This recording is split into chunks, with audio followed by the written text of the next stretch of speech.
Hello दोस्तों, मैं मुकेश सी साहब का अगला लेक्चर लेकर आ गया हूँ। आज का टॉपिक है कंट्रोल स्टेटमेंट्स। कंट्रोल स्टेटमेंट्स क्या होता है दोस्तों? हम अपने प्रोग्राम के अंदर वर्कफ्लो सेट करना चाहते हैं।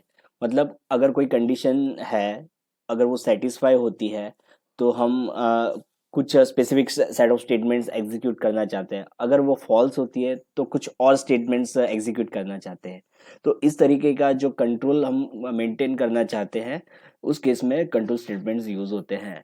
तो कौन कौन से कंट्रोल स्टेटमेंट्स हैं वो देख लेते हैं। फर्स्ट है इफ स्टेटमेंट। इफ स्टेटमेंट क्या होता है दोस्तों? फॉर एग्जाम्पल ये है इफ ब्लॉक। मैं इसमें लिखता हूँ कंडीशन 1 और ये एक ब्लॉक लिख दिया मैंने।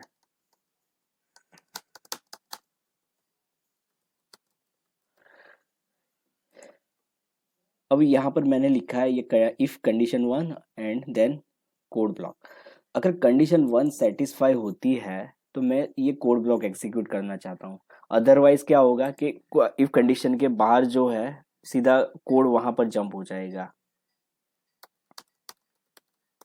ठीक है, मतलब अगर कंडीशन ट्रू होती है तभी हम ये कोड ब्लॉक एग्जीक्यूट करना चाहते हैं। अदरवाइज हम आफ्टर जो भी इफ कंडीशन है उसके बाद का कोड एग्जीक्यूट करना चाहते हैं। इस केस में हम इफ स्टेटमेंट। दूसरा है टू इफ एल्स स्टेटमेंट।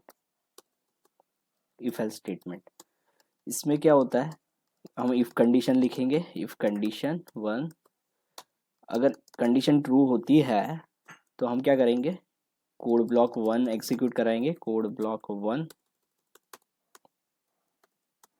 1 अगर ये कंडीशन 1 ट्रू नहीं होती है, फॉल्स होती है, तो हम एल्स पार्ट एग्जीक्यूट करवा सकते हैं। तो इस तरीके से फ्लो चलता है। तो हमको जो भी चीज कंडीशन ट्रू होने पे एग्जीक्यूट करवानी है वो हम कोड ब्लॉक 1 में लिखेंगे। और जो कंडीशन अगर फॉल्स होती है तो एग्जीक्यूट करवाना है वो कोड ब्लॉक 2 में लिखेंगे। ठीक है। अब तीसरा है इफ एल्स इफ स्टेटमेंट। मतलब इफ इफ कंडीशन 1 ट्रू होती है तो मैं चाहता हूँ कि ये ब्लॉक हो एग्जीक्यूट हो। ठीक है। अगर फॉल्स होती है तो मैं चाहता हूँ कि और एक कंडीशन है, कंडीशन 2, वो चेक करे। और अगर वो कंडीशन टू ट्रू होती है तो मैं चाहता हूँ कि ये कोड ब्लॉक 2 एग्जीक्यूट करे। 2 यहाँ पर 1 भी लिख देते हैं, कोड ब्लॉक 1। और ये दोनों ही कंडीशन फॉल्स होती है तो मैं चाहता हूँ कि एल्स एल्स एल्स पार्ट में जो भी कोड लिखा है वो कोड एग्जीक्यूट हो। अब यहाँ पर एक चीज है, ये इफ एल्स इफ आप मल्टी लेवल तक जा सकते हो, मतलब और भी आगे लंबा तक खींच सकते हो। पर अब यहाँ तो मैंने 2 लेवल तक ही लिखा है। ठीक है। अब ये भी कर सकते हो, आपके इफ एल्स इफ आपने लिखा पर एल्स पार्ट नहीं लिखना है तो वो भी कर सकते हो। वो आपकी रिक्वायरमेंट के हिसाब से आप यहाँ पर सेट कर सकते हो। अब ये इफ एल्स इफ स्टेटमेंट भी लिख लिया मैंने। ठीक है। अब चौथा एक है स्विच स्टेटमेंट। स्विच स्टेटमेंट क्या है दोस्तों? इसको मैं यहाँ पर लिख लेता हूँ। यहाँ पर नया एक ब्लॉक बना दे रहा हूँ। स्विच स्टेटमेंट में क्या होता है कि आप ये इफ एल्स का ही अलग स्वरूप है। मतलब आप केस वाइज लिख सकते हो। जैसे मैं यहाँ लिखता हूँ कुछ इनपुट। जैसे फॉर एग्जांपल कोई नंबर है, नंबर। अब यहाँ पर नंबर वो अभी मैंने फॉर एग्जांपल 11 लिख दिया। स्विच, अब वो नंबर जो है वो स्विच केस में एज ए इनपुट जाएगा। तो यहाँ पर क्या होगा, हम अलग अलग केस लिखेंगे। तो वो केस क्या होता है, हाँ, केस केस 1। मैं चाहता हूँ कि अगर यहाँ पर नंबर 1 आया तो मैं यहाँ सेट ऑफ स्टेटमेंट है वो एग्जीक्यूट करवाना चाहता हूँ। यहाँ एक ब्रेक भी लिख देते हैं। ब्रेक का क्या मतलब है वो भी मैं बताता हूँ। अगर केस 2 है तो मैं कोड ब्लॉक 2 एग्जीक्यूट करवाना चाहता हूँ। ठीक है, ऐसे बहुत सारे केस लिख सकते हो। उसके बाद सपोज मैं केस 11, जो जो भी रिक्वायरमेंट है उसके हिसाब से आप केस लिख सकते हो। अब मैंने लिखा केस 11 फॉर एग्जांपल।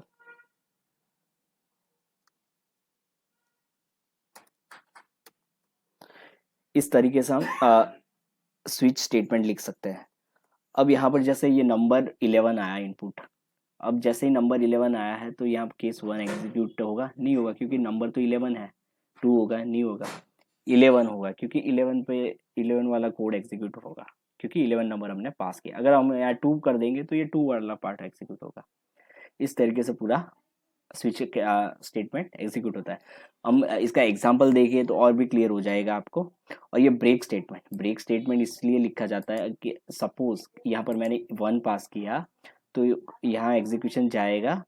पर केस 1 में क्या है कि अगर यहाँ कोड ब्लॉक तो एग्जीक्यूट होगा, पर हम चाहते हैं कि ये यहाँ से ब्रेक हो जाए, आगे के केस एग्जीक्यूट ना करे, इसलिए हमको यहाँ ब्रेक लिखना पड़ेगा। अगर ब्रेक नहीं लिखेंगे तो क्या होगा कि केस 1 तो एग्जीक्यूट होगा, फिर 2 भी एग्जीक्यूट होने लगेगा, फिर अब उसके बाद के सारे जितने भी वो एग्जीक्यूट हो जाएंगे, तो वो हम नहीं चाहते हैं। तो इसलिए हम यहाँ ब्रेक स्टेटमेंट लिखेंगे। ठीक है, हम एक छोटा सा लैब कर लेते हैं कंट्रोल स्टेटमेंट पे। तो मैं विजुअल स्टूडियो ओपन कर रहा हूँ। एक प्रोजेक्ट बना लेते हैं, console app. Next, control statement. Okay, next next.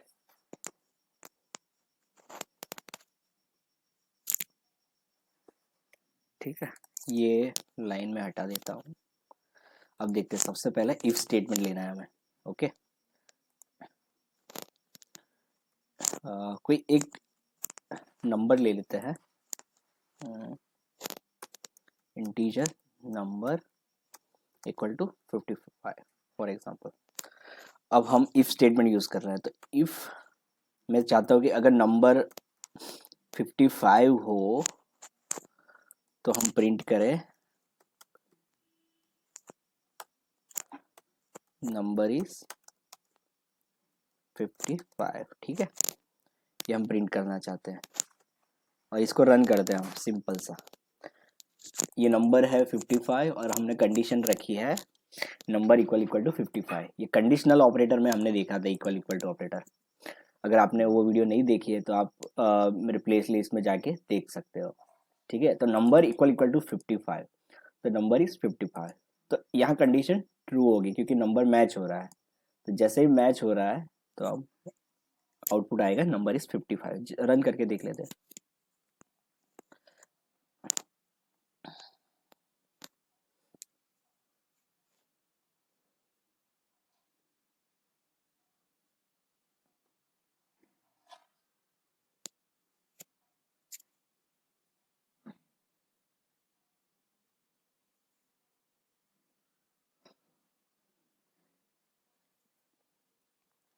आ गया मैसेज नंबर इज 55। तो ये हमारा प्रोग्राम रन हो गया।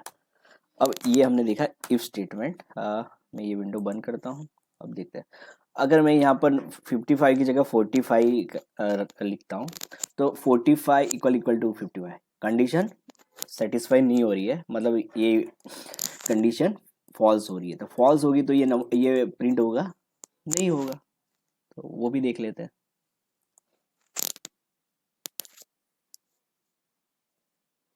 वो मैसेज नहीं आया, देखो दोस्तों। तो ये हमने देखा इफ स्टेटमेंट। अब देखते हैं उसके बाद है इफ एल्स स्टेटमेंट। ठीक है, अब यहाँ पर एक और इफ कंडीशन तो हमने रखी है, एक एल्स स्टेटमेंट ऐड कर देते हैं। अगर इफ में जो कंडीशन सेटिस्फाई नहीं होती है तो हमारा एल्स कंडीशन, एल्स में जो भी कोड ब्लॉक है वो एग्जीक्यूट होगा। तो मैं यहाँ चाहता हूँ कि अगर कंडीशन नहीं मैच होती है तो एल्स में जो भी स्टेटमेंट लिखते हैं वो एग्जीक्यूट होगा। तो यहाँ मैसेज लिखते हैं हम, नंबर इज नॉट 55, मतलब नंबर 55 नहीं है। ठीक है, इसको रन करते हैं और अभी की जो वैल्यू है नंबर की 45 है, तो ये कंडीशन तो ट्रू होगी नहीं, तो एल्स में ही जाएगा। तो रन करके देख लेते हैं दोस्तों। नंबर इज नॉट 55, ठीक है। और अगर मैं 55 अगेन इसको कर देता हूँ तो क्या एग्जीक्यूट होता है, वो भी देख लेते हैं।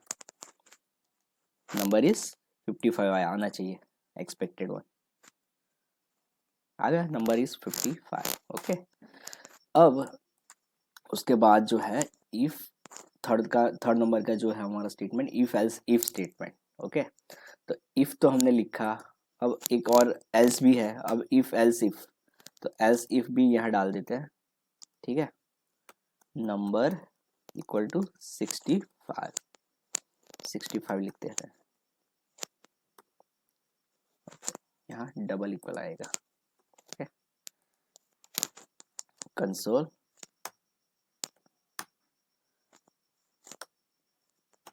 नंबर इज 65, ठीक है। Number is 65। अभी यहाँ मैं 65 लिख देता हूँ, ठीक है। अब देखो दोस्तों, नंबर इज 65। नाउ यहाँ पर हम कंडीशन चेक करेंगे, अगर 65 इक्वल टू 55 फॉल्स, तो ये वाला स्टेटमेंट एग्जीक्यूट नहीं होगा। उसके बाद जाएंगे else if 65 equal to 65, yes it's true, तो ये वाला स्टेटमेंट एग्जीक्यूट हो जाएगा। उसके बाद आगे का जो भी स्टेटमेंट है उस पर नहीं जाएगा, ठीक है, क्योंकि यहाँ पर हमने अगर ये भी फॉल्स होता तो एल्स में जाता, ठीक है, पर ये कंडीशन ट्रू हो रही है तो यहाँ जाएगा, ठीक है। तो रन करके देख लेते हैं और हमारा आउटपुट आएगा नंबर इज 65।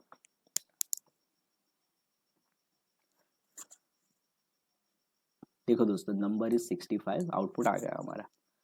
तो ये हमारा इफ एल्स इफ स्टेटमेंट है। अब इसमें भी अगर ये कंडीशन फॉल्स होती है, अगर यहाँ कुछ और वैल्यू होती तो वो यहाँ पर एल्स वाले पार्ट में जाता, ठीक है। अब उसके बाद कौन सा है, स्विच स्टेटमेंट। ओके दोस्तों, अब ये मैं इफ एल्स इफ इसको अभी फिलहाल कमेंट कर लेता हूँ, ठीक है। अब इफ स्विच स्टेटमेंट लिखता है। स्विच स्टेटमेंट भी इफ एल्स की तरह ही है, पर इसका जो लिखने का तरीका है थोड़ा अलग है, वो मैं दिखाता हूँ कैसे लिखता है। अब जैसे हमारा अभी इनपुट है नंबर वेरिएबल, ठीक है, तो मैं यहाँ स्विच स्टेटमेंट के अंदर नंबर लिखता हूँ। मतलब स्विच वाला जो ब्लॉक होगा उसमें input number as a input जाएगा, ठीक है।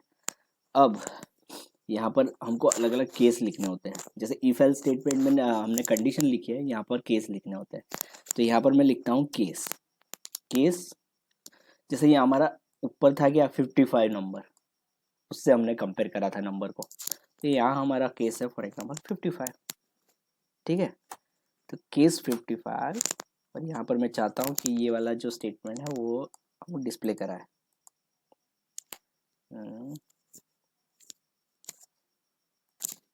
ये मैं यहाँ पर पेस्ट करता हूँ, ठीक है। अब यहाँ मैं एक ब्रेक स्टेटमेंट भी लिखता हूँ, ब्रेक के बारे में भी बताता हूँ, ऑलरेडी मैंने बताया हुआ है पर वापस से बताऊंगा। 65 ये वाला लाइन में कॉपी कर लेता हूँ यहाँ से, ठीक है। यहाँ ब्रेक लिखता हूँ, फिर यहाँ लिखता हूँ डिफ़ॉल्ट में मैं ये वाला लाइन कॉपी कर लेता हूँ, एल्स वाला,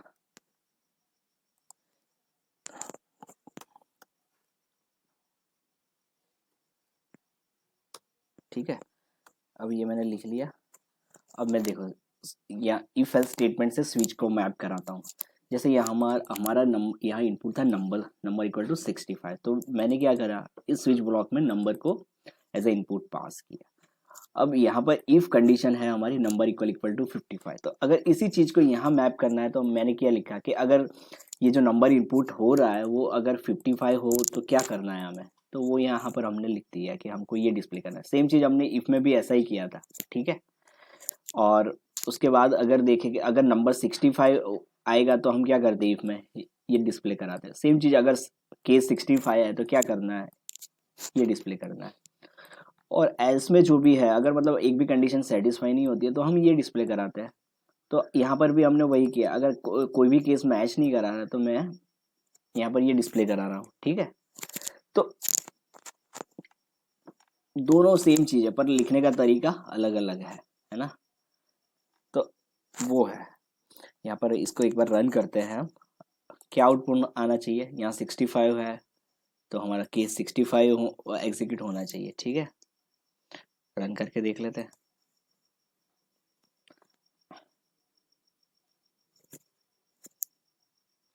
नंबर इज 65। ठीक है दोस्तों, तो जो हमारा एक्सपेक्टेड था वही हुआ। अब मैं एक चीज़ और करता हूँ यहाँ पर, है ना, ये ब्रेक हटा देता हूँ, यहाँ से ब्रेक हटा दिया। अब देखो ये यहाँ पर क्या दिखा रहा है, control can not fall through from one case label to another. अब इसको रन करते ही ये दिखते हैं, ये बिल्ड करने देता है कि नहीं, और बिल्ड करने के बाद अगर रन होता है, देखो इसने बिल्ड नहीं करने दिया। क्या दिया एरर उसने,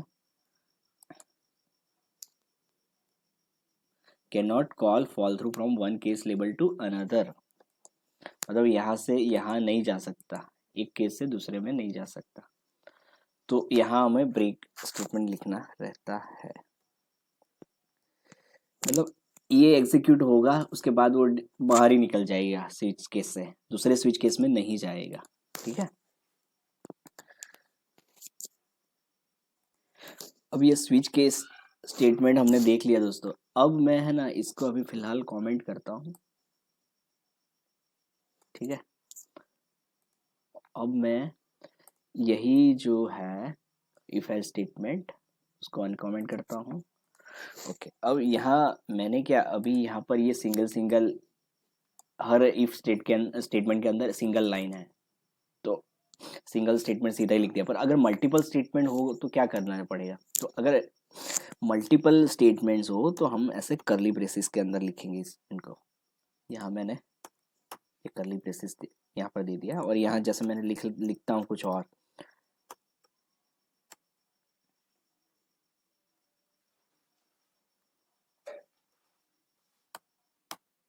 ठीक है, यहाँ पर मैं डिस्प्ले करता हूँ 655 एज अ नंबर डिस्प्ले कर रहा हूँ। ये जस्ट दिखा रहा हूँ कि अगर मल्टीपल स्टेटमेंट हो तो हम ऐसे कर्ली ब्रेसेस के अंदर लिख सकते हैं। चलो सेम वे यहाँ पर भी हम लिख सकते हैं। ठीक है,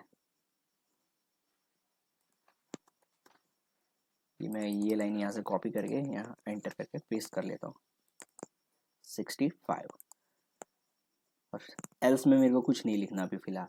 अब इसको रन करते हैं, देखते हैं दोनों स्टेटमेंट्स आ रहे कि। ठीक है, देखो नंबर इज 65 और 65 दोनों चीज़ें आ गई है ना दोस्तों। कभी कभी ऐसी भी ज़रूरत पड़ती है कि जैसे ये इफ स्टेटमेंट है, उसके अंदर जो ब्लॉक है उसके अंदर अनदर एक कंडीशन की ज़रूरत पड़ती है, और उस कंडीशन अगर के बेस पे हम कुछ स्टेटमेंट एग्जीक्यूट करना चाहते हैं। तो चलो एक एग्जांपल उसका भी देख लेते हैं। जैसे फॉर एग्जांपल यहाँ मैं एक इफ कंडीशन डाल देता हूँ कि अगर नंबर 5 से डिवाइड करते हैं और या जो है उसका डिवीज़न 11 आता है, तो मैं कुछ डिस्प्ले करना चाहता हूँ।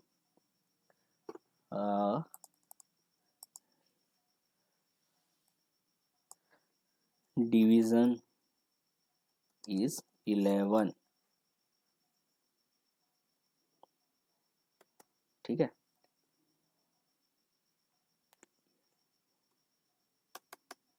ठीक है, अब ये मैंने डिस्प्ले करा है। अब इसको रन करते हैं दोस्तों, देखते हैं क्या आउटपुट आता है। 65 नंबर इज 65 आ रहा है, 65 आ रहा है, मतलब ये वाले ब्लॉक में नहीं जा रहा है। क्यों नहीं जा रहा, हाँ ये हमने या इनपुट नंबर 65 दे रखा है इसलिए इस ब्लॉक में नहीं जा रहा है। तो हम इसको 55 करते हैं ताकि इसके अंदर जाए, और ये वाला मैसेज भी डिस्प्ले करते हैं है कि नहीं वो देख लेते हैं।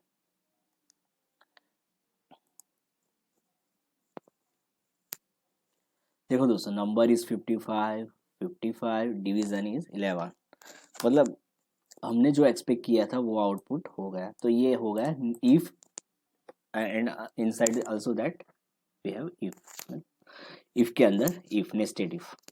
अब हम चाहते हैं कि अगर ये, इसको भी मैं वापस कमेंट करता हूँ, स्विच पे वापस चले जाते हैं स्विच स्टेटमेंट में।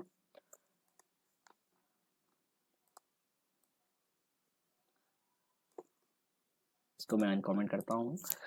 अब ये स्विच के स्टेटमेंट जो है उसके अंदर में अगर इफ एल्स कंडीशन यूज करना चाहता हूँ तो मैं क्या कर सकता हूँ कि नहीं कर सकता? ऑफ कोर्स कर सकते हो आप। तो इस तरीके से कर सकते हो आप, जैसे मैंने ये अभी लिया था उसको ही ले लेते हैं, ठीक है। ऐसे ये मैंने कर्ली ब्रेसेस लिख दिया, उसके अंदर जो मेरे को कोड लिखना है ये कंसोल राइट लाइन वाला, वो मैं कॉपी पेस्ट कर लेता हूँ ऊपर से। तो ये हो गया, और नंबर हमने इनपुट दिया है 55, तो 55 पर यहाँ पर आएगा, फिर ये लाइन होगी और इसके बाद ये लाइन एग्जीक्यूट होगी। तो रन कर लेते हैं दोस्तों।